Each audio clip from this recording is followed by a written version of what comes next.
Hello and welcome to Argumenta Podcast, the podcast to discuss, debate, and deliberate on various contemporary social, legal, and political issues. We adduce various arguments and counter the same from different perspectives.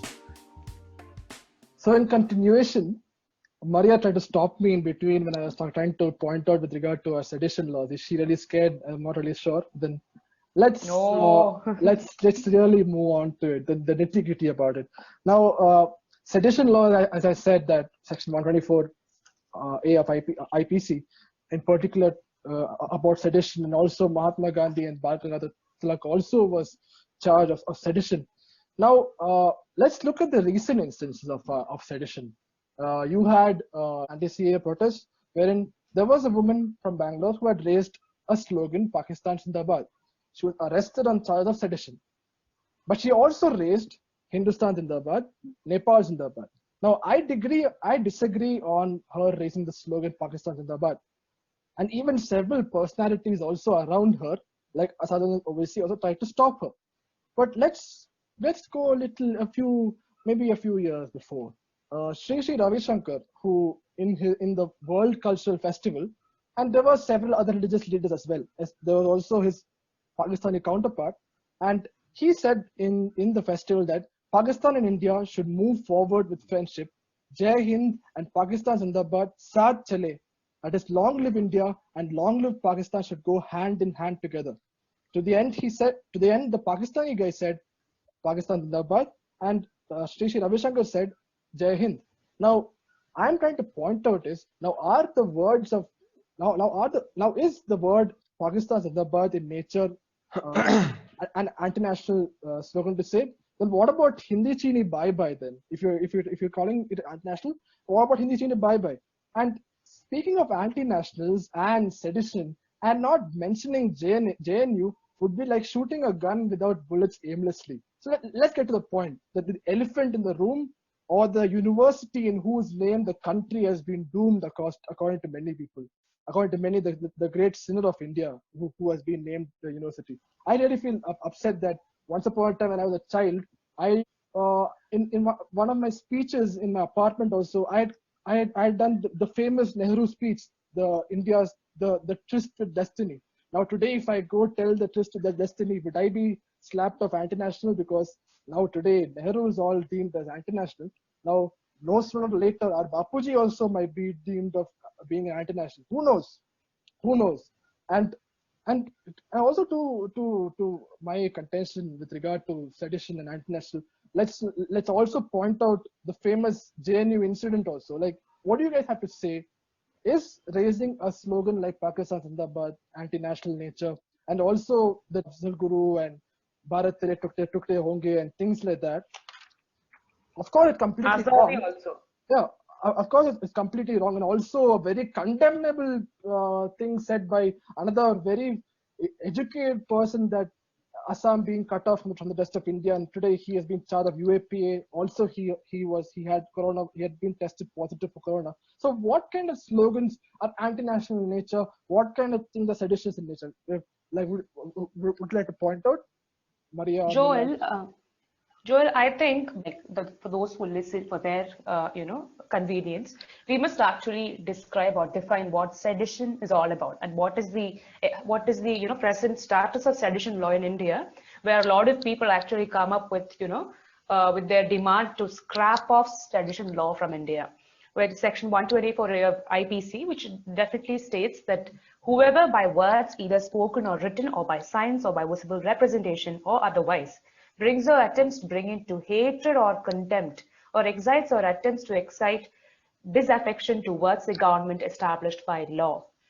So the whole point is there's an option for all of us to actually, there's an option against all of us where a dissent against the government can actually be pointing towards sedition or the sedition law in India. This is where I think the anti-CAA protests, and see, if you look into the statistics of the protests that had come up, regarding CAA alone, and an altogether, a number of arrests under sedition law, nearly 194 cases were charged under sedition law in the country. And at the end of the day, when we discuss about how many gets convicted, a very like, less than people get convicted under 124A of IPC. So do you think sedition law itself stays arbitrary, is arbitrary in nature and definitely requires an amendment? Minaj, do you have a say on that? Sure. And in the light of the same, I would like to point out two landmark judgments in this particular case. So first, when you look at the Maneka Gandhi case in 1978, the Supreme Court held that criticizing and drawing a general opinion against the government policies and decisions, within the reasonable limit, does not incite people to rebel. And in addition to that, the Kedarnath Singh versus State of Bihar case, the section 124A was given a good look into, and it said that sedition can only be amounted to if there is an incitement to violence or tendency to create disorder or disturbance of law and order. So the Supreme Court has looked into the sedition laws, but in my opinion, this does not give us a yardstick to decide what falls under the ambit of sedition and what doesn't. There is, like you said, an arbitrary nature to the sedition laws, and they do require heavy revision, in my opinion. Yes, you're absolutely right, Minaj. There's also a very similar instance of how on what kind of slogans are seditious in nature, especially the Balwant Singh versus State of Punjab case, wherein there were slogans of Khalistan Zindabad, especially after the aftermath of the assassination of Prime Minister Indira Gandhi, wherein the court held that the casual raising of the slogans once or twice by two individuals alone cannot be said to be aimed at exciting or attempt to excite hatred or dissatisfaction towards the government. Hence, Section 124 IPC would not be applicable. Now, when you look into that judgment and when you look into the subsequent judgments as well, and also with regard to the precedents of what happened in the anti-CA protest, on a very funny note, the Delhi elections, there was the Shaheen Bagh is anti-national, Shaheen Bagh is this, Shaheen Bagh is bad, and we will clear Shaheen Bagh. And you know what, some of the leaders who were part of the anti-CA protest in Shaheen Bagh had joined the BJP. Now, it's actually good in one way, that because we actually need dialogue with regard to how the CA is, because there shouldn't be any misconception in the minds of Indian Muslims that they'll be thrown out of the country. So that it's a very good step that they're trying to invite more Muslims into the party, because the general notion, or the alleged notion, is that you don't have many Muslim members. Who is right and who is wrong? And if you're trying to deem these people as anti-national, let's make another term. Let's make another term for a set of people. Let's make another term for a set of people for those who speak against the logic or against science. Let's name them as anti-science or anti-logic also. Let's name that famous person who once disregarded Albert Einstein's theory of special relativity by saying E is not equal to mc squared, and several other scientific studies. And also, Interesting. Also, the disbeliever of the moon landing may also be very happy to know that he too does not believe that any human being has ever been to the moon. So, come on, we can just call him that he's against science, he's anti-science, or he's trying to incite hatred and contempt towards scientists, researchers, and many other people. Or immunity booster is promoted as one which could finish coronavirus. You know who I'm talking about, the very famous person who appears on TV with his yes. TV. And even if that immunity booster does not help you to cure from corona, let's use Babuji Papad also. Let's light more candles to kill corona. So shall we term them as anti-science? Shall we term them as anti-logic? Because these are all fake stuff. It's also been propagated by these people. So in the end, I'm sorry I tried to digress it towards a completely different notion with regard to what we're talking about. In the end, or in continuation, I would like to point out that is terming someone anti-national going to help anywhere? Like if they are not in consonance with your views or with the general view, will they be deemed as anti-national, especially as dissent? And what is the importance of dissent in our democracy? Would you like to point out? I mean, yes, Yeah. Everybody would like to. Minaj, do you have a point to make there? No, go ahead, Mario. Oh, okay. So the word anti-national should never go confusing at all, because anybody who is at the end of the day okay, anyone who is convicted under sedition law automatically becomes anti-national. But today's state is any person who gets accused under sedition law will automatically become anti-national. Is what at least the media has an important role to play there.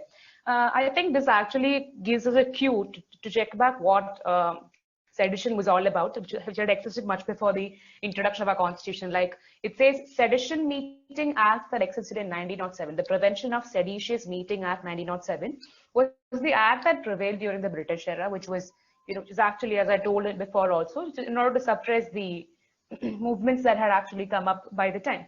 And if, I would like to quote what Mahatma Gandhi has also said about the same. Like the statement made by Mahatma Gandhi when he was also, I think he was also charged under sedition along with Bal Gangadhar Tilak also. So, I mean, there's an existing arbitrariness that actually calls for the scrapping of sedition law in detail.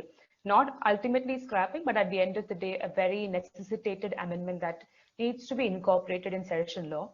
Because as we have said, when it comes to CAA protest all alone, I myself, being a citizen of India, feels that a legislation that was put forward, if I, being a person, feels that this is something that is against my constitutional right, don't I have the question to don't I have the right to question or to state my dissent over the act? So how can that be an incitement of hate against the government? What is your say on this particular, this provision of sedition law? I was telling regarding, exclusive notes about sedition law, which dates back to the British era, where sedition was all about suppressing suppressing the nationalist movements. So this makes me quote that the need to revise the sedition law that exists in the country now. And I would like to quote what the Supreme Court Justice Deepak Gupta has remarked about the sedition law, which stated that law of sedition nowadays is getting more often abused and misused. And moreover, freedom of expression in its very essence should be given a priority over or primacy over the laws of sedition. This makes us to come back to the reality or today, where after the enactment of CAA, or the CAA came into existence, the number of cases registered for sedition against the protests undertaken against CAA was nearly 194 cases came into authority. And above all, Well, I completely agree, because dissent is the essence of democracy. The mere act of electing representatives and sort of giving a critique on the government's policies and the government's orders and everything is the essence of the democracy. And yeah, you're right, the sedition law does need revision. And according to me, the biggest drawback of the current sedition law we have is the wide definition, reducing that scope or reducing the ambit. So the definition, and under this, the current definition of sedition, we have everything can be turned as sedition.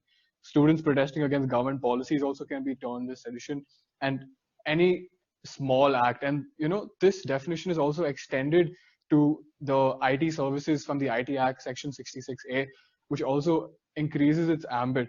And like I said, and this also creates like a pattern and a tendency for vendetta politics, to negate anti-government sentiments, to negate anti-government statements. And this is a harm to our democracy, in my opinion.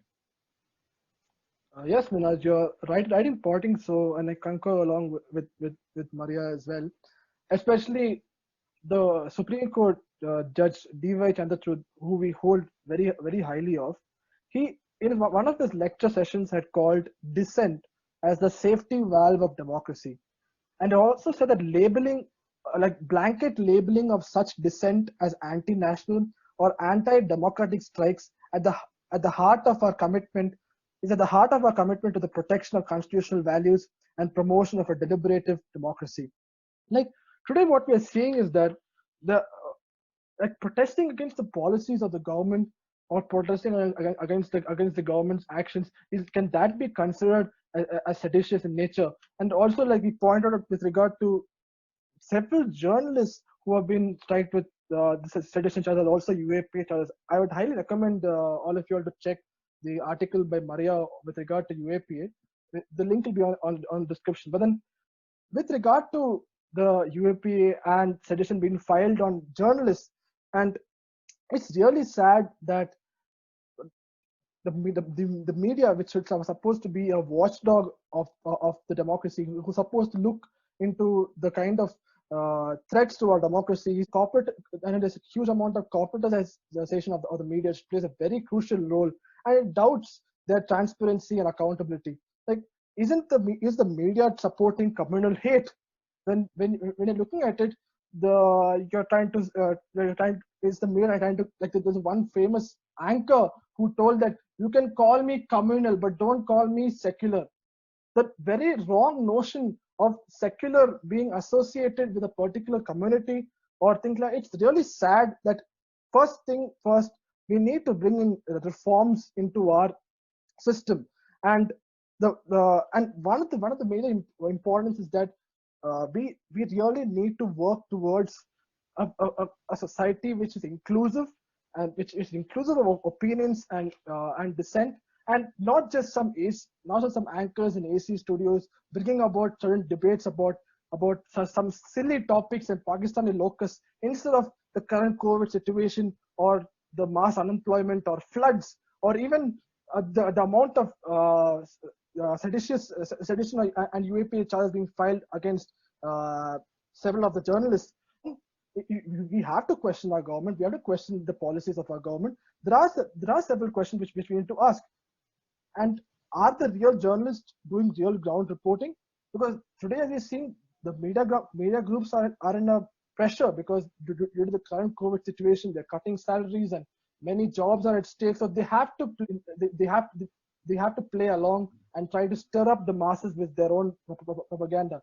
And we censor out movies. Should we not show the reality in our society?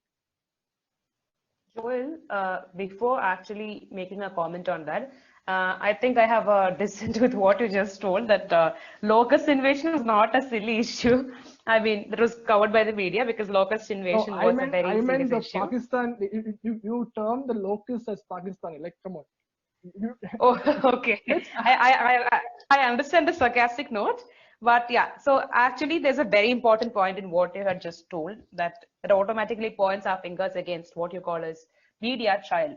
I mean, I think rather than making these restrictions over people who, dissent against a particular legislation on certain grounds, there should be some restrictions that are towards the hate spread through media, which reminds me of what, like, Joel had actually reminded us about the sedition charges that were made against Mahatma Gandhi and Bal Gangadhar Tilak, where Mahatma Gandhi said, Section 124A, under which I am happily charged, is perhaps the prince among the political sections of the IPC, designed to suppress the liberty of the citizen, which clearly brings up our idea or our questions over what do you mean by disaffection? What do you mean by, what is dissent? What is fair criticism? All these things are like interconnected at the end of the day. And the role of media played is like, in a very questionable state. And especially when it comes to, you can call me a communal and not a secular. All these things create a lot of, and definitely influence a huge amount of the majority of the population. Minaj, do you have a say on that? Well, sure. I think what I can take from both of your arguments raised, the sedition laws are draconian in our country, and these laws need to be revised. The definition needs to be revised. The interpretation needs to be given again. And again, the use of this law should be minimal so as to it doesn't get misused. Because this law is used to put everything under the bracket of sedition, like Joel said, like a blanket term used to describe any feeling of dissent under sedition. It's been misused very heavily, and that trend needs to change. And in addition to that, I would also like to add that, we as citizens, we need to reform the way in which we give our dissent. We should prevent ourselves from, using incendiary statements that can incite that certain that feeling of hatred towards another community or towards, a section of the people in our country. So the responsibility not just lies on the government to reform this sedition law, but as citizens, we need to be more responsible in how we give out and put forth our opinion. And I believe that that is the way forward. Exactly. Rightly pointed out by Minaj, like at least as his contribution by saying that there should be a change, there should be a revision that has to be incorporated in the existing sedition law. I'm also requesting the people who listen to us to check into the issues of the situations that are happening now, or including the arrest of a cartoonist, Asim Trivedi, for a cartoon against or highlighting the corruption that was existent. Subsequently, he was released by the Bombay High Court. Kanhaiya Kumar, the president of JNU Students' Union, then human rights activist Binayak Sen, political leader in Tamil Nadu, Vaiko. So all these are a couple of incidents in the series of arrests in the CAA protests. Already have the existence of UAPA, even I must say the amendment 2019. Again, individuals as terrorist designation is also possible. I mean, when we already have an existent UAPA or when we already have an existent anti-terror legislation, what is the role of sedition, or what is the role of sedition which has actually, resulted in infringing civil liberty as a whole? So I honestly believe that here we are actually, in a state to look into what the United States, the notion of United States towards the freedom of speech and expression. As all of us know, like the Article 19(1)(a) itself, or almost all the articles with respect to fundamental rights have been adopted from the Magna Carta Charter, and when we come back, it's like the Bill of Rights of the United States. And moreover, in the United States or in the US Constitution, freedom of speech and expression is one of the mostly highlighted fundamental rights of the citizens. So I honestly believe that we should also, with respect to the shows that are there, with the comedy shows, the sarcasms, all those things actually provide the government to check, or the ultimate role of opposition. Why do you have an opposition? To dissent and to bring out the best from the government, to ensure that all the duties are, delivered into the society or for societal benefit. So I believe with respect to free speech, we should take a stance that is very similar to the United States, such that we can also ensure that no civil liberties are infringed in our country. Well, yeah, I would also like to point out that in 2018, the Law Commission suggested a repeal in the provisions of the sedition law, and it suggested the government to rethink the sedition law that is currently prevalent. And this commission was headed by the former Supreme Court Judge Justice B.S. Chauhan. And in this consultation paper, he very beautifully suggested changes. He said that mere expression of a thought that is not in consonance with the policy of the government cannot be charged under sedition. Okay. And if that is the case, and that is the trend that is currently followed, then there is no difference between the pre-independence and post-independence times. And I stick to what I said earlier, that there has to be a revision in the laws. And also, it is our duty as responsible citizens of this country to refrain from sort of publishing and using incendiary statements in our fair criticism of the government. Okay. Absolutely, you're absolutely right, Minaj. And I strongly feel, and we as a team strongly felt, that there needs to be a real reform in our sedition laws and other subsequent laws as well, keeping in mind the cultural consonance of our country, and with the constant debates on free speech, on differentiating between free speech and hate speech, and how free speech should not be a way of communalizing or inciting hatred among people. Now, and also we have several awards like the Ramnath Goenka Award, which recognizes the journalists who sincerely do their job and follow the right ethics and morals of journalism. Would we have journalists like Chitra Subramaniam, who risks her life in covering the Bofors scandal, Arun Shourie, Kuldeep Nair in India? But will we have journalists like them? Will we have someone who frankly speaks the truth? It's really hard, it's really challenging and really risky, because there are several threats to journalists, even murder in certain instances, like in the death of Gauri Lankesh. Will protection be guaranteed to the lives of journalists? Else we won't have journalists like Bob Woodward and Carl Bernstein, who covered in detail the Watergate scandal, which kind of brought down and made the president, Richard Nixon, to resign. And with that being said, with India ranking 142 in the Reporters Without Borders World Press Freedom Index, is there really a threat to free speech, and can we improve? I feel surely we can, and there is a ray of hope. Isn't there any means which we can really bring a change? Let's hope that the media shows the brutal reality with a sense of hope rather than with a sense of grief or hatred. What do you guys say? Sure, Well, I Joel. concur. Yeah, yes, even I concur with you. Yeah, so listeners, we leave you with that question. Do the sedition laws need revision in our country? What is your opinion on that? We would like to know in the comment section down below. And I hope you liked our speechless opinion on free speech.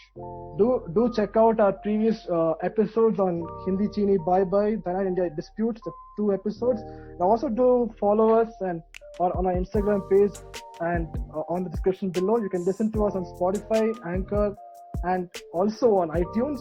Do subscribe to our channel for regular updates. Thank you for listening to us. Thank you so much. Have a great time. Thank you.